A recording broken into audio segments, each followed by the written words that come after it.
Bollywood hero Vijay Devarakonda హీరోగా director Gautam Tinnanuri దర్శకత్వంలో వస్తున్న latest high voltage movie Kingdom. ఈ సినిమాను సితారా ఎంటర్టైన్మెంట్స్ బ్యానర్ పై ప్రముఖ నిర్మాత నాగవంశి నిర్మిస్తున్నారు. భారీ అంచనాల మధ్య తెరకెక్కిన ఈ యాక్షన్ డ్రామా జూలై 31న ప్రపంచవ్యాప్తంగా గ్రాండ్ రిలీజ్ కు రెడీ అవుతోంది. ఈ నేపథ్యంలో ఏపీ ప్రభుత్వం కింగ్డమ్ మూవీ టికెట్ ధరల పెంపుకు గ్రీన్ సిగ్నల్ ఇచ్చింది. మూవీ రిలీజ్ అయిన మొదటి 10 రోజుల పాటు టికెట్ ధరలు పెంచుకోవచ్చని అనుమతి ఇచ్చింది ఏపీ ప్రభుత్వం.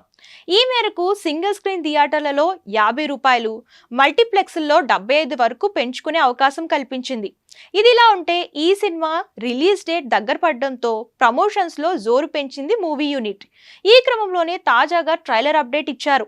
Kingdom trailer launch event July 26న తిరుపతిలోని నెహ్రూ మున్సిపల్ గ్రౌండ్ లో జరగనున్నట్లు అఫీషియల్ అనౌన్స్మెంట్ వచ్చింది. దీంతో అభిమానుల ఆనందానికి హద్దుల్లేవు. ఇక ఈ చిత్రంలో young beauty Bhagyashri Borse heroine గా నటిస్తోంది.